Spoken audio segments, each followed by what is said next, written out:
All right, so thank you everyone for coming to this particular webinar as we are hosting Muny and all the great conversations that we expect to learn from him. And I think it's just important that we dive in and hear what Muny has for us. So basically, I'm interested in knowing how you began. I'm aware that you came from an economics background.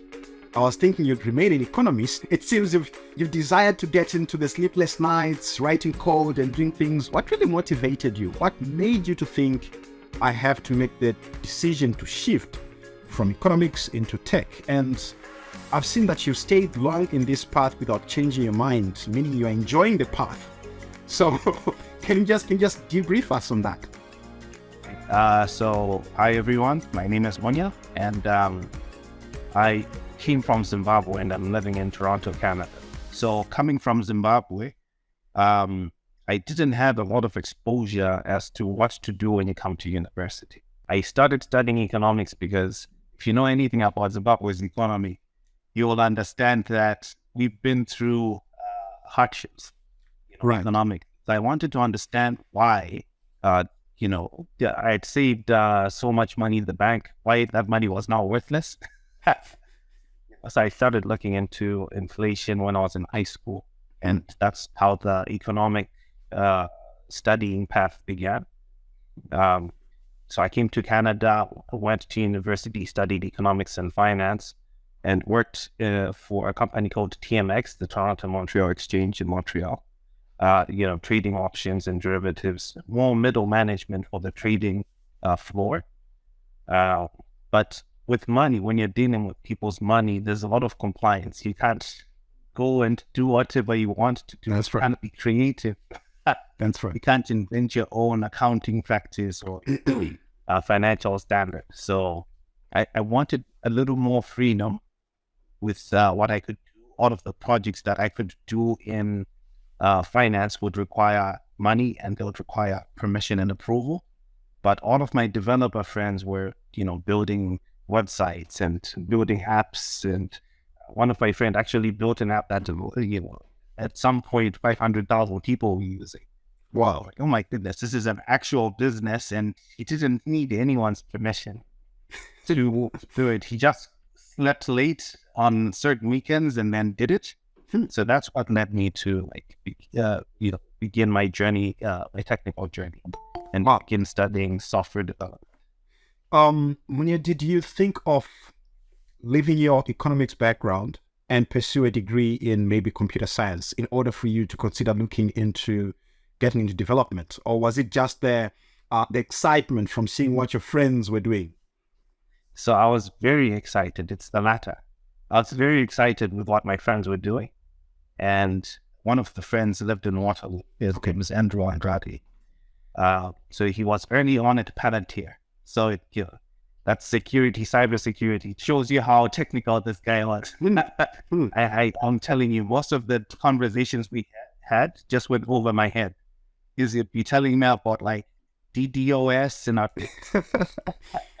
we have to protect against DDoS. Wow. And you're coming from macro and microeconomics. Yes. And someone is now telling me about different sorts of attacks, computer system. So I left Montreal, where I was living at the time, and I had money in the bank, and I've always been passionate about transportation. So I was like, okay, I've got a little bit of money. I know a developer in Waterloo. Maybe if I go, I can be the money person, and he'll be the developer. I see. But didn't say yes. Got a job offer from Palantir, so it didn't make sense for him to come and join a startup without any, I see. So he joined Palantir, and then being left alone without a developer, I started learning how to code. I didn't go back to school.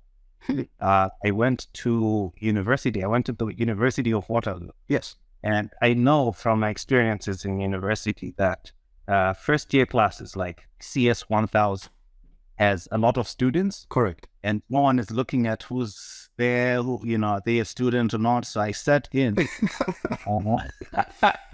the back of the class for CS 1000, and I finished CS 1000. like by sitting in the class Free of charge. free of charge. And I did that for most computer science courses, with the exception of CS 3 and 4000. When you get higher up in the courses that you're doing, Yes. you have a few people taking them, right? So I can't hide amongst the crowd. We have a few people at CS 3000 and 4000.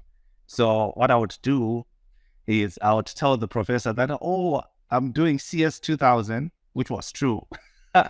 And I'm auditing this class to see if I want to do it next semester. So let me just sit in, I'll make noise, and then the audit turned into like the whole Why?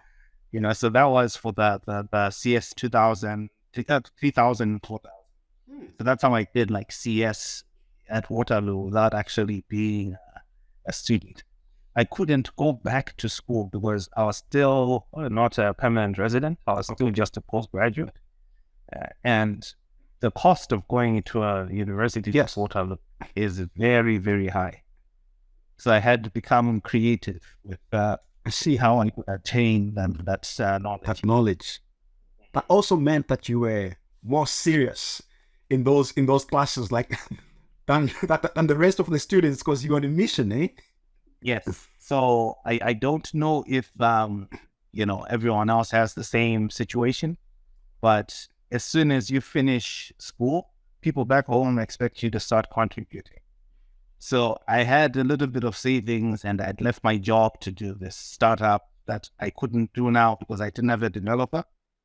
So I was running out, like when you're looking at the bank account, just shrinking. Yes. Yes. Month after month, someone asks for money, you pay rent. It really was fire under my chair. Right. Right. To move quickly because I didn't have that much runway. Mm-hmm. So I was trying to learn, and then after learning, implement what I've learned in order to increase the balance in the bank. You're right. So that motivated me a lot. The risk of financial ruin. I see. I see. But then you've just began attending these classes. You're picking up information and trying to make sure that the information that you get can be incorporated into your business. And at this particular point, you are alone. How much of that, which you're learning in class, were you able to implement into your business? Is this when you began looking into Android and iOS? That is correct. So we learned Java and Objective-C and C#. So you could pick between the three. And I picked Java, Okay. which back then, before Kotlin became the main language for Android development, Java was how you built Android applications. So Java and XML for the displays, Mm-hmm. the layout, and then Java for more in the back End, yeah. So I took everything I learned. I remember learning, not knowing what I needed to know and what wasn't important. So I learned everything. They taught me about like the document object model because it's part of like web development. And I wanted to build an application from the get-go. So I learned all of that because I didn't know if it was needed for Android development. Wow. So I took everything from my first year. Yes. And then then picked out what I didn't need, the web development stuff, and then used a lot, I would say 80% of the rest of the stuff on object-oriented programming. I then transferred into the development I was doing. Great. If I am to look at transitioning today, maybe from a networks perspective or maybe from an accountant's perspective, and I want to start walking into the steps that you walked into, what things would you say I should consider, or what steps should I take? So I would say, why are you doing it? If you're doing it just to work for a company, look at what the company is hiring for, not just today, but also their plans for the future. So talking to someone who works there and asking them if they have enough developers, if they've been layoffs. If they've been layoffs, well, who was laid off? Because if the person has been laid off, then maybe it's not a skill that they desperately need. Okay. Well, look at what you want to be doing in the future and then like equip yourself for that. That way you're future proof and you know how to join the industry that you want to join. If you want to start a company as opposed to joining an established company, I would then say listen to podcasts from companies like Y Combinator. Talk to other people who are doing it. There are a lot of meetups in many towns now, where you can get a firm understanding of what's required at the early stages of starting a company. What's technically required at the early stages of starting a company. It's much easier now than it was back in the day, since we have all these services like AWS, which is Amazon Web Services, Google Cloud with Firebase. It's much easier, but you don't know these things before you begin. You don't know what you need. Yes. So just trying to get information on what's needed for the journey you're out to walk as you switch, I think is the first step before you decide to begin. Great. You just hinted on your love for transportation and how you just left school and thought, okay, I'm going to get this guy and then we'll hook up and begin working on this project. I want us to just begin putting us into the funnel of how you got into the idea of ZeroJet and how you also transitioned to Tapfuma and how you're using your skills now and everything else that you incorporate to make sure that these projects, so especially Tapfuma, is functional. What APIs are you working on? What cloud-based resources do you use? How can we accelerate maybe in the business space using that kind of models? So I've always loved transportation. I love aviation more than anything. Okay. I remember my first memories as a kid. Some of my earliest memories were going to the old Harare International Airport, and we had a viewing deck. Okay. That was about the time where the economy was taking a turn for the worst and everyone was leaving. So I had to visit that viewing deck so many times and see people get into this metal tube, and then the plane would disappear. And then it would come back roaring with the engines. And I remember the excitement in my stomach when it came, and then it took off and then would wave. It was at night most of the time. Those people didn't see us, but the excitement, some people were crying. It impacted me deeply. I see. I've always loved travel, aviation, and transportation, because when I understood that I couldn't immediately just hop into aviation, that's right. I worked with a company called Tools back home in Tenda, and they own buses, and they were doing like freight as well as passengers to Mutare and where cities in Zimbabwe. So that was my introduction to kind of understanding how to market these seats, how to serve customers, the maintenance. And then when I came to Canada, I actually got into selling flights to Orlando, to Daytona Beach, for spring break. So I was like, okay, now I'm in Canada. How expensive is it really to start an airline? Victory, mate. People are like, it's millions of dollars. Not like I do not have millions of dollars. So what do I do? And one of my friends called Benjamin, he works with Air North in the Yukon. was like, you can rent a plane for as little as like 50,000, depending on the distance. A bunch of factors, right? Are you landing at a major airport? Are you going to a smaller one? Because these things all factor into the cost.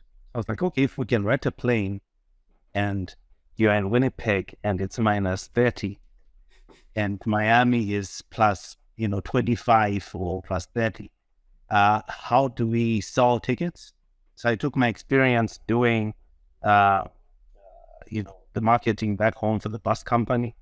I took my experience, I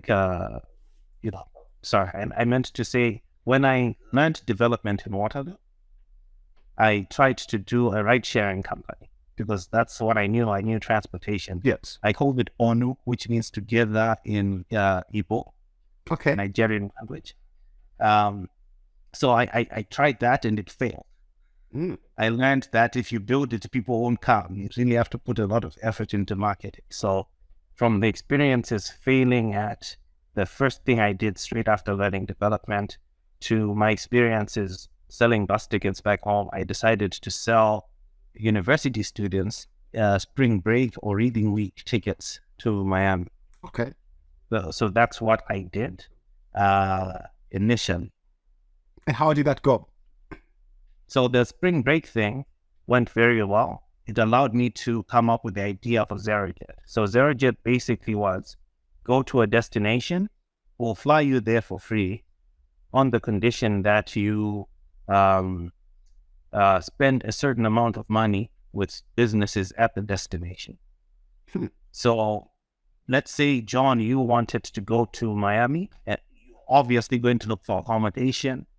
You're obviously going to look for transportation, for food, for events and activities. We would then partner with companies that provide those core things that you require. We would bring you to Miami, and when you spend with them, we would make, 30% on average. That 30% would go towards covering the cost of the flight. Okay. So that was ZeroJet. And that's what we did after the spring break flights to Miami. But how did you transition now from ZeroJet to Tafuma? Because I'm seeing there's a lot of trial and error here. Something you said the ONU project started, it kicked off and then it failed. Yes. And then finally you thought, okay, I've got a passion for transportation. Let me try my hand at this. And something actually is coming to my mind. When I don't seem to be scared of the monies, I'm thinking of, renting planes and all these things. It seems far-fetched for a person like me. I'm like, oh, how are you thinking of approaching all these? And is this something that is only achievable if you're talking of big bags? For somebody who is a starter, do you think we should just keep our hands off such ideas? So I do not believe so. I believe the mindset has to change. Okay. The mindset has to be experimentation, testing between two things, which we call A/B test. You really have to get into the weeds and test an idea. And when you are testing an idea, don't be afraid to disappoint people. Okay. So what we did when we started the ZeroJet, startup, is we sold tickets before we booked the plane. Because if we had committed to booking a plane without anyone to fly on it, we would have been in financial, You're right. You're right. So we went, and one of my friends was like, what happens if we can't sell enough tickets? And I said, oh, we'll refund everyone. We'll apologize and give them back their money. And, fortunately, we were able to sell enough tickets to then fly the people back, to do Miami and back to Florida and back. But if we had thought, oh my goodness, what if something goes wrong? Let's not try anything, because something might go wrong. We never would have started. So you start with the thing with the least hurt, the thing that will set you back the least if you fail. Correct. And for us, that was finding customers first, before taking on a lot of the costs. I see. Mm-hmm. And then, how did the idea of Tafuma come in? How do you now transition? You were looking into transportation. To me, it was sounding sweet, the fact that you could actually sell tickets.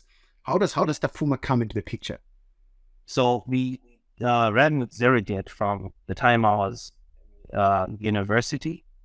We ran with the flights, the spring break flights, from the time I was in university until I started working for the TMX in Montreal. Okay. And then stopped.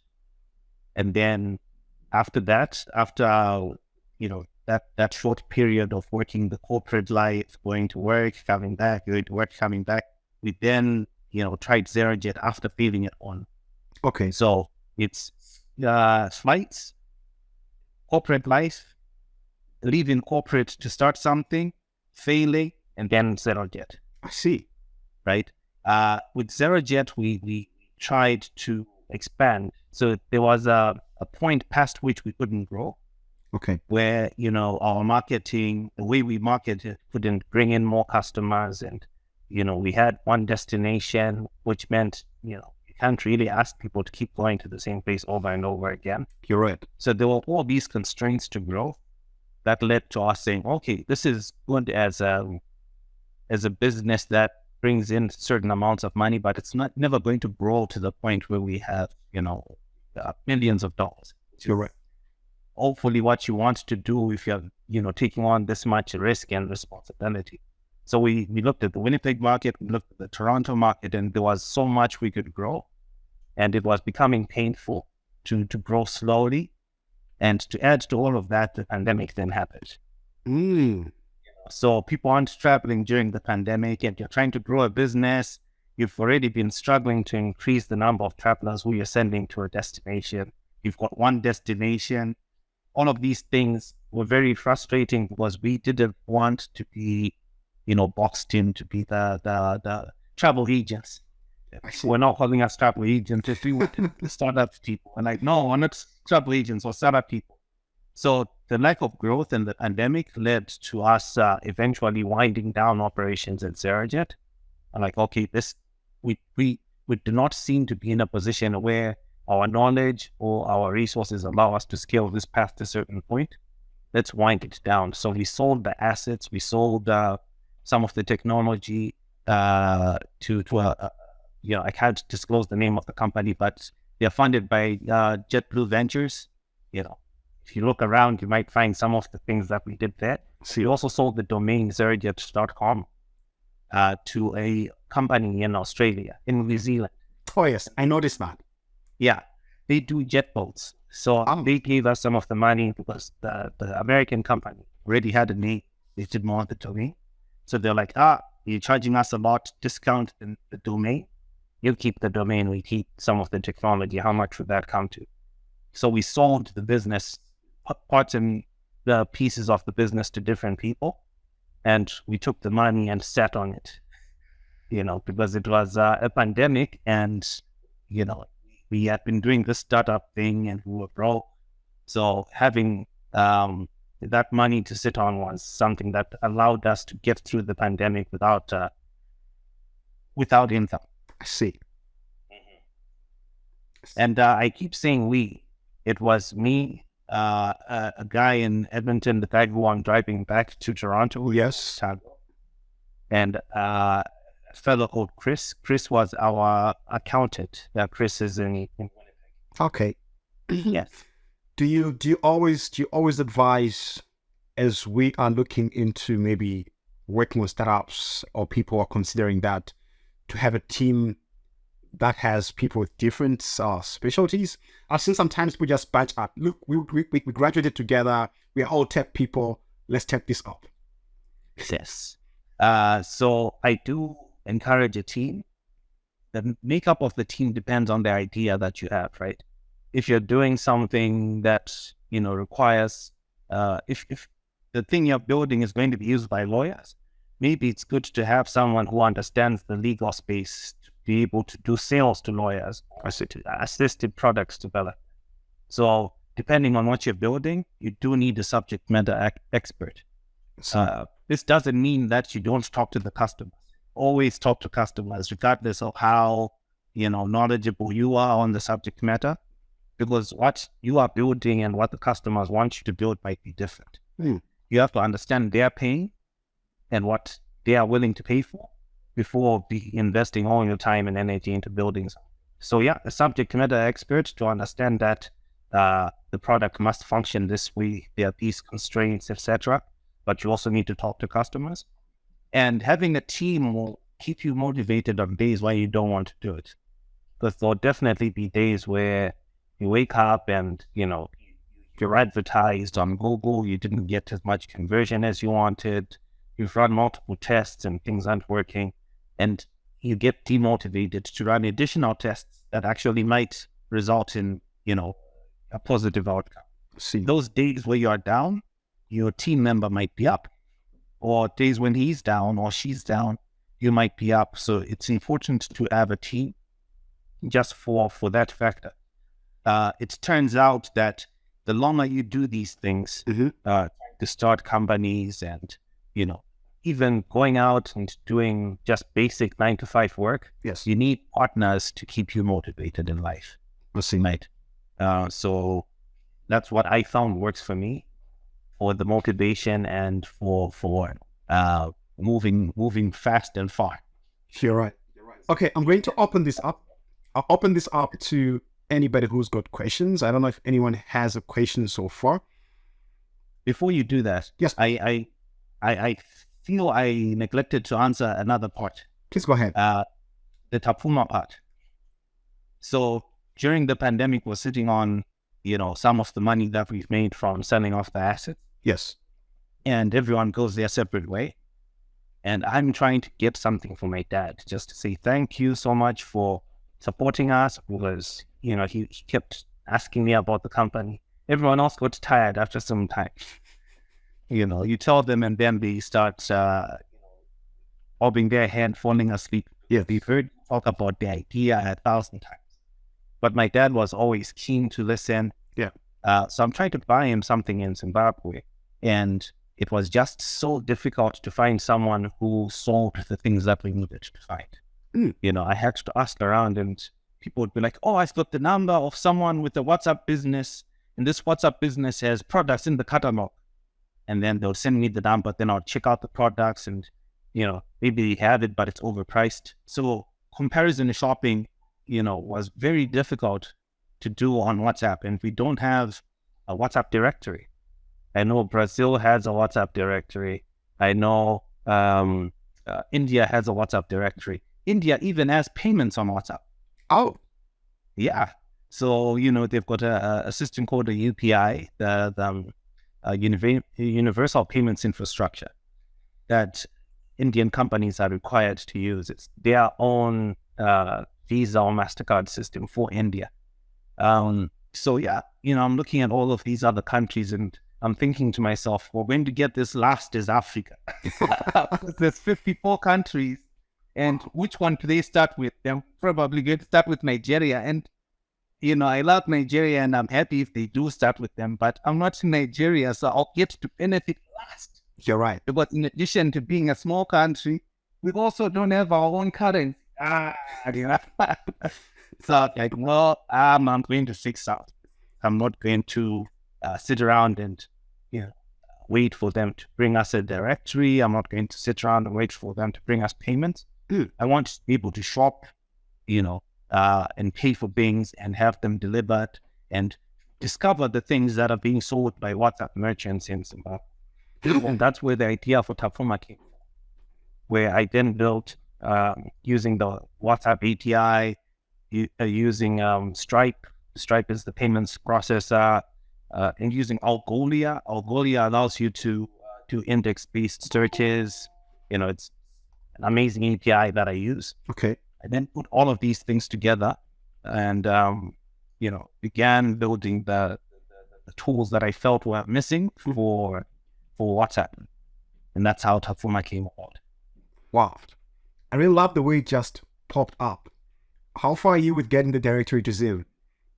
Oh, it's already in Zim, it's in Zambia, it's in South Africa. Wow. Walk us just briefly before I get questions. Walk us through the process of getting a directory in a country. How does that work? So you basically find as many people who know people as possible. There's no like technical secret to it. You just ask someone for do you know someone who's selling shoes? And then if they give you a number of someone selling shoes, hopefully they have a WhatsApp business account. If they don't, you convince them to, list their products on WhatsApp business. Some of them do, some of them don't. And then after they do, you then onboard them, walk them through the process, answer their questions. Oh, if I sell using your chatbot, which is what the directory is, you type in a prompt and we return results. If I sell using your chatbot, how do I get my money? You answer that question. How do you handle deliveries? You answer that question. What if there's a dispute with a customer? You answer that question. And by answering those questions, you come up with a document that you can then use to send to a frequently asked questions document that you can then send to other merchants. Because, you're answering questions that merchants in that particular market have. I remember when we started, I would tell people that, we'll deposit it in your bank. And they're like, no. No, I'll never sell something and allow you to deposit those funds in my bank. because I sell my products in US dollars, and when you deposit money into a Zimbabwean bank account, 15% is converted into the local currency, which is going through high inflation. I see. So we then had to adjust the product, right? So before we could use the payouts API by Stripe to deposit money into people's bank accounts. But after that, we then, went and looked for a different API to then send money through the remittance services. So now if someone sells a product, we send the money through a remittance service because they want cash. I see. As opposed to the bank deposit. Wow. All right. I think we can take questions. We've got some few minutes to go through. Anybody with a question? Yes, please, Tanisha. I'll unmute you. Go ahead. Hi, Muny. Hi, how are you doing? I'm good. 2 questions. The first one, can you pay for WhatsApp APIs? So they do charge you if you have a certain volume of messages coming in. And they also charge you for any messages that you send to customers initially. So there's what they call a payments window, customer support window, sorry. The customer support window is 24 hours after a customer messages you. So during that customer support window, you don't pay for conversations because you didn't initiate the conversation. But if a customer hasn't messaged you in 24 hours that you want to reach them, they do charge you to initiate a conversation. So they do charge you, but it's not a ridiculous sum, especially before you are sending 15,000 messages, which is a lot of messages. Interesting, because I was thinking of something. Where I'm currently working, there's a problem where there are customers without email. So they were thinking into a solution where they can send these invoices for billing via WhatsApp to the customer. Like just like once a month, your subscription for this month is so much, you use so much, and things like that. Because there are some customers, like old people, they don't have Emails. So I was just thinking along those lines, how does it work? So I was trying to research, I couldn't get the clear answers. Can we do it? And there's like a billing system. The billing system, it's only capable of sending texts and emails. So it's not connected it doesn't have a way to connect it to WhatsApp, which means it's not connected to WhatsApp API. So I was thinking of if we could make it a custom thing or something, maybe it sends certain message to email and then they push via APIs to the number. Okay. Well, that was very, with the API, with the WhatsApp business API, it's very easy to do. So the setup is easy. The billing is very generous. Like the free tier is very generous. So if it's something that you guys are definitely thinking of doing, then it wouldn't be technical constraints that keep you from doing it, because implementing the system isn't as difficult as when you had to use other services. So before WhatsApp released an API, you had to use Twilio, which is a messaging company. That's what they do. They make APIs for people who want to do voice calls or messaging products. But now you're doing it directly with WhatsApp, which makes it very quick and easy to set up. So if you do want to do it, then go for it, because it's easier now than before. Okay. The second question is, and this is my personal. What if I want to join your directory? Want to hide your WhatsApp directory? So just message. I'll put the number and in the chat, and then you can message it. If you message it, it'll walk you through signing up as a buyer or as a seller and listing your products. Everything is. I hope everything is intuitive. If it's not, write to me and say you lied. It's difficult, and I can definitely assist in that regard. Excellent. I see Tando has a question here. Tanisha's, I hope, is done. Tando, please go for it. Can you just unmute and ask your question? Yes. Hello. Hi, Daniel. How are you doing? I'm good, man. I'm good. Question. I saw the 15,000. Is it for you sending messages or it's also receiving? So, yeah, I believe it's you sending messages. I see. Okay. Reception. Okay, Delamy, Very cool. just go ahead and unmute, and then you can fire up a question. Yeah, I was really inspired by your story, especially when you started taking those classes at Waterloo. It reminded me of Steve Jobs. I remember in his story, he said that when he graduated high school, his parents did, because he was adopted, and his parents didn't have money to send him to university, so he would go and just enter into the class and he was just taking classes like that without actually being a student or being a resident. No, that really, that funny story, yeah, it reminded me of him. But the question I'd like to ask is,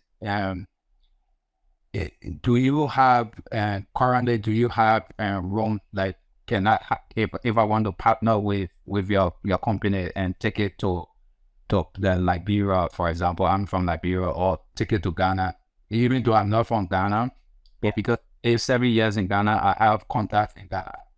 So I have friends who would be interested in the idea. Do you have room for that partnering? What do I need to do? Okay. So with regards to the expansion plan, right now we're only in those 3 markets, and the constraint really is making sure that people get their things, right? If people are buying and selling on your platform, the missing part in most of these countries that we've entered into is last mile delivery. If the merchant is local, how do you get things from maybe one city to the next city, right?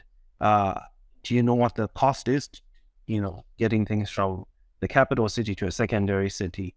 Do they have a postal address, or do you want them to pick it up at like a gas station kiosk? Which, those are many. There are plenty of them. The convenience stores. How do you get people to reload money into their WhatsApp chatbot? Because right now for Zimbabwe, we're selling gift cards because some people don't have Visas and MasterCards, but they do have cash. So questions like that do have to be answered for each market, which is what's keeping us from just like opening it up to everyone.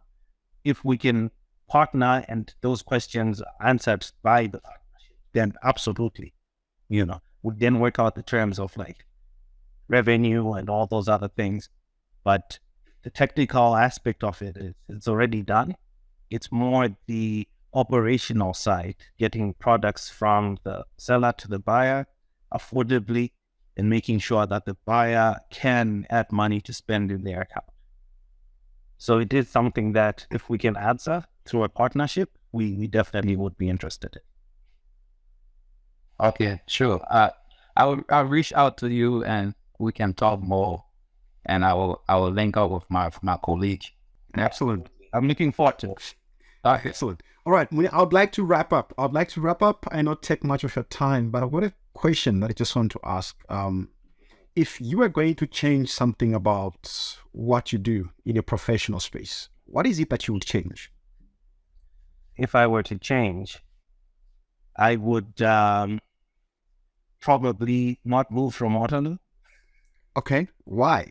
Because you definitely there's a trade-off between where you live and how much you get to do.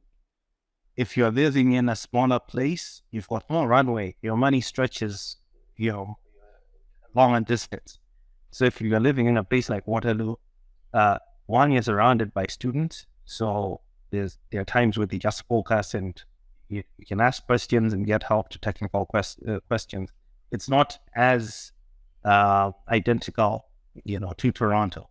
Okay. Waterloo is a student town. Toronto is like a place where people have to work, and it's more expensive. So I would have stayed in Waterloo, benefited from the lower rents, had more runway, and being around students who can answer technical questions and maybe join the team. So that's one thing I would have changed. Toronto is an awesome place to network and meet people, but if you're starting something, go to the place in the country that you're in where people start things. If you're in America, maybe not San Francisco, maybe outside San Francisco where startups are. If you're in Canada, I would say Waterloo is it. So, they have, what do you call it? The community for it.